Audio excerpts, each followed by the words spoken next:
অনেক দিন পর আজকে আমি তোমাদের সাথে আবারও একটা ভ্লগ শেয়ার করব। আর আজকে আমি যাচ্ছি একটা নেল এক্সটেনশনের কাজে।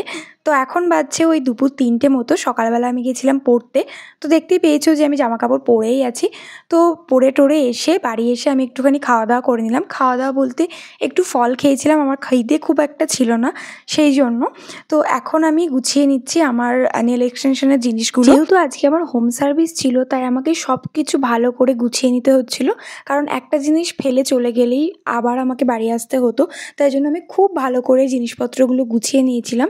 তারপর আর আমার কোনো ক্লিপ নেওয়া হয়নি, একবারে ওখানে গিয়ে তোমাদের সাথে ক্লিপ শেয়ার করছি। আর আজকের আমার ক্লায়েন্টের নেল বেডগুলো খুব একটা বড় ছিল না, ছোটোর মধ্যেই ছিল, তাই জন্য একটু ভালো করে প্রিপারেশন করে নিতে হচ্ছিল। তো আমি এখানে বসে গেছি নেল এক্সটেনশন করতে। আর দেখতেই পাচ্ছ তোমাদের সাথে কথা বলতে বলতে আমার এখানে নেল টিপসগুলো বসানোও হয়ে গেছে। আর ওর সাথে ডিসকাস করে নেওয়ার পরই আমি ওর পছন্দ মতো একটা নেলসে শেপ দিয়ে নিয়েছি। আর আজকে সবথেকে বড় প্রবলেম হলো আমার কাছাকাছি কোনো প্লাগ ছিল না, যার জন্য উঠে উঠে গিয়ে নেলসটাকে কিওর করতে হচ্ছিল, তাই জন্য খুব প্রবলেম হচ্ছিলো, অনেকটা টাইমও লেগেছিল। তো এটা হলো আমার ফার্স্ট নেল এক্সটেনশনের লুক। তো এটা হলো ওর বিয়ের নেলস। আর ও পুরোপুরি এরকম ধরনেরই চেয়েছিল, আমাকে পুরো ছবি পাঠিয়ে বলেই দিয়েছিল। তো আমি সেরকমটাই নেলসটা করার চেষ্টা করেছি। আর এখানে আসার পর আর একটা দিদি বলে জেল পলিশ পরবে। তো মাঝখানে আমার আর কোনো ভিডিও করা হয়নি সেকেন্ড কাজটা করার সময়, যেহেতু অনেকটা রাত হয়ে গেছিলো।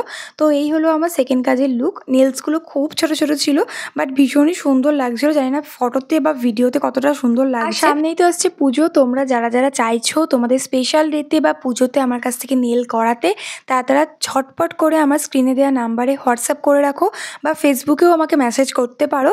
আমি সময় মতো তোমাদের সবাইকে রিপ্লাই দিয়ে দেবো। তো দেখা হচ্ছে নেক্সট ভিডিওতে। ততক্ষণের জন্য সবাই খুব ভালো থেকো, সুস্থ থেকো, টাটা।